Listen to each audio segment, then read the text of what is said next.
can be checked in the back of the order book. It's in files.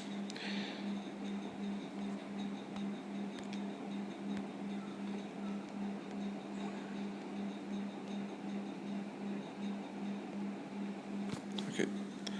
Next thing that we're going to look at is something called internal resistance. Now, you know about external resistance when there is a resistor in the circuit which is a load that is outside, but within the power supply itself there is a certain resistance.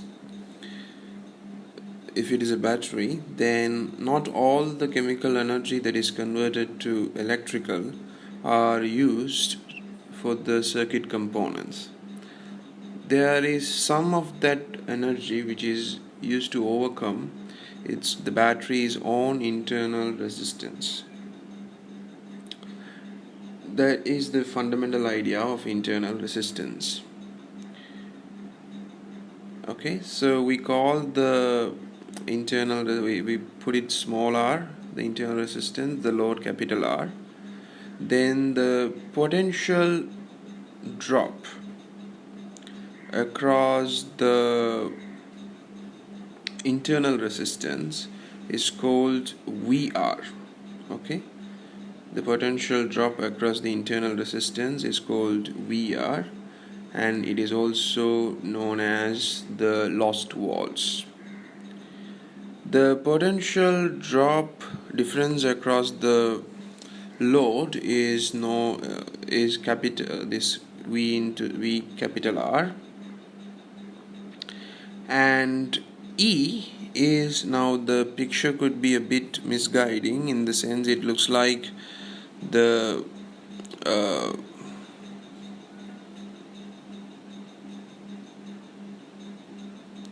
E looks like the potential difference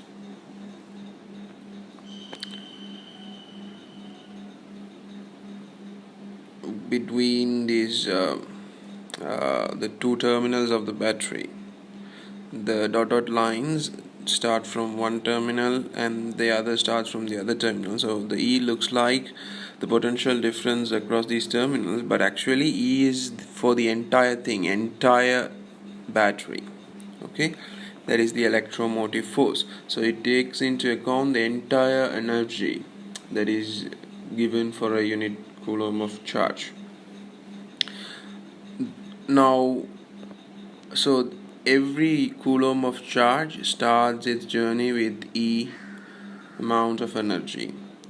Then when they pass through the resistor, they spend VR joules of energy there, and then when they pass through the internal resistor, it again spends another some energy there. So the equation from the fundamental conservation of energy, you can put up an equation that the EMF will be equal to the potential difference across the load and the potential difference across the internal resistance. Now if you want to find the energy that is actually useful in the circuit, then you have to subtract this EMF, that is the total energy given. So you have to subtract the potential difference across the internal resistance, the VR, from the total energy given, E, right? So when you subtract VR from the total energy given,